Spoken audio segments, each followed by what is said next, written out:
हर साल नीट का रिजल्ट आता है। किसी के 250, किसी के 400, किसी के 500 मार्क्स आते हैं और रिजल्ट के कुछ दिनों बाद एक डिसीजन लिया जाता है कि बस एक ड्रॉप और। मेरा नाम अब्दुल जब्बार है। मैंने 2020 से 2025 तक नीट का 6 अटेम्प्ट दिया। अगर आप भी ड्रॉप लेने का सोच रहे हो तो ये वीडियो एंड तक जरूर देखिए, क्योंकि मल्टीपल ड्रॉप का जो सबसे बड़ा नुकसान है वो मार्क्स नहीं होता। ये बात रियलाइज करने में मुझे सालों लग गए। फर्ज कीजिए एक स्टूडेंट है अमन, उसका 450 मार्क्स आता है, सिलेक्शन नहीं होता है। घर वाले ने कहा कोई बात नहीं है बेटा, एक ड्रॉप और ले लो। रिलेटिव्स ने कहा कि हो जाएगा। कोचिंग वाले ने कहा 1 साल और दे दो। अमन ने ड्रॉप ले लिया, फिर एक ड्रॉप और, फिर एक ड्रॉप और। धीरे धीरे अमन ये रियलाइज करता है कि उसके जिंदगी में सब कुछ बदल रहा है सिवाय उसके रूटीन के। वही सुबह उठना, फिजिक्स केमिस्ट्री बायो पढ़ना, क्लास जाना, क्लास से आना, रिवाइज करना, टेस्ट देना। अब वो इसी शेड्यूल के लूप में फंसा रहता है। पहले पहले तो अमन को ऐसा लगता है कि वो नीट के लिए लड़ रहा है, लेकिन धीरे धीरे उसे ये बात समझ में आती है कि कहानी कुछ और ही थी। क्योंकि मल्टीपल ड्रॉप के साथ जो सबसे पहला ट्रैप शुरू होता है वो है आइडेंटिटी ट्रैप। पहले पहले आप नीट की प्रिपरेशन कर रहे होते हैं, धीरे धीरे यही नीट आपकी आइडेंटिटी बन जाती है।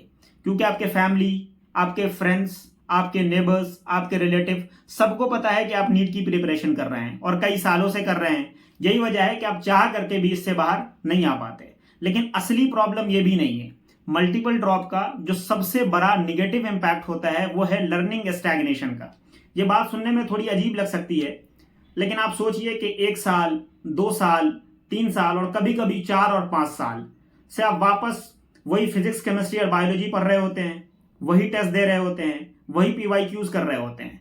आप पढ़ तो रहे होते हैं, हर साल पढ़ रहे होते हैं, मेहनत कर रहे होते हैं, लेकिन क्या आप वाकई ग्रो भी कर रहे होते हैं? ये बात मैंने खुद से पूछने में कई साल लगा दिए।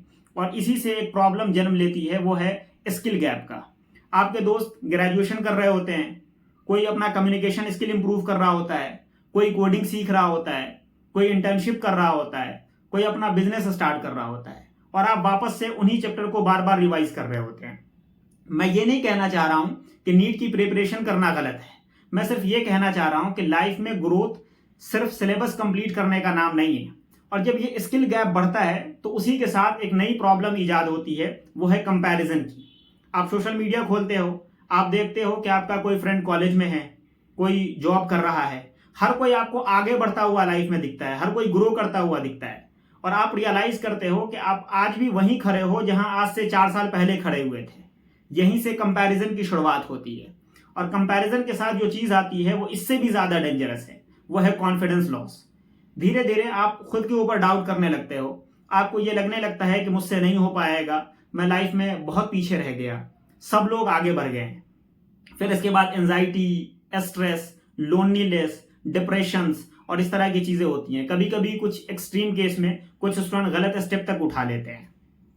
पीछे एक और गहरी वजह है, और ये बात समझने में मुझे सालों लग गए कि कभी कभी हम नीट के पीछे नहीं भाग रहे होते हैं, हम अपनी ईगो और आइडेंटिटी को बचाने की कोशिश कर रहे होते हैं।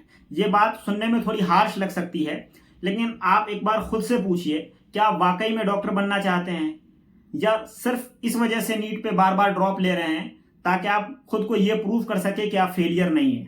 क्या आप वाकई मेडिकल फील्ड में ही अपना करियर बनाना चाहते हैं, या बस सोसाइटी को यह प्रूव करना चाहते हैं कि आप इसके कैपेबल हैं? यह सवाल बहुत ही अहम है, क्योंकि बहुत सारे स्टूडेंट को यह बात रियलाइज हो जाता है कि यह फील्ड उसके लिए नहीं है, या अब उसका इंटरेस्ट बदल चुका है, लेकिन वो ये जानते हुए भी डिसीजन नहीं ले पाता, क्योंकि अब वो सिर्फ नीट के लिए नहीं लड़ रहा होता है, अब वो अपनी आइडेंटिटी को बचाने के लिए लड़ रहा होता है। देखिए, एक बात यहां मैं बहुत क्लियर कर देना चाहता हूं कि मैं नीट के खिलाफ नहीं हूं, ना ही मैं ड्रॉप के खिलाफ हूं। मैं ये बात जानता हूं और ये समझता हूं कि हर साल हजारों स्टूडेंट ड्रॉप लेते हैं और बहुत सारे स्टूडेंट सेलेक्ट भी होते हैं और लाइफ में बहुत अच्छा कर रहे होते हैं।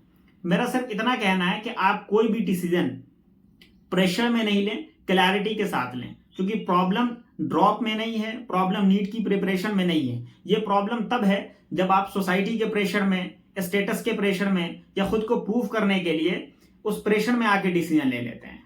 अब सवाल ये आता है कि क्या ड्रॉप लेना चाहिए या नहीं लेना चाहिए? तो मेरा बहुत सिंपल और सादा सा आंसर है कि हर स्टूडेंट को ड्रॉप नहीं लेना चाहिए, लेकिन कुछ स्टूडेंट को ड्रॉप जरूर लेना चाहिए। अगर आप जेन्युइनली इसी फील्ड में अपना करियर बनाना चाहते हैं, आपको रियलिटी पता है, आपको अपना मिस्टेक्स पता है, और आप ये डिसीजन किसी के प्रेशर में नहीं ले रहे हैं, तब तो ड्रॉप लेने में कोई हर्ज नहीं है। लेकिन सिर्फ इस बिना पे कि अगर आप सोसाइटी को प्रूव करना है, सिर्फ स्टेटस के बिना पे, इन सब बिना पे अगर आप ड्रॉप लेने का सोच रहे हैं तो एक बार ठहर कर ज़रूर सोचिए, क्योंकि एक साल बहुत ही कीमती होता है और आपकी ज़िंदगी किसी भी एग्ज़ाम से बहुत बड़ी होती है। इसीलिए मैं चाहता हूं कि आप कोई भी डिसीजन लें वो क्लैरिटी के साथ लें, किसी प्रेशर में नहीं लें। मुझे उम्मीद है कि आप जो भी डिसीजन लेंगे काफ़ी सोच समझ कर और अपने मर्जी और अपने इंटरेस्ट के बिना पे लेंगे। Thank you very much.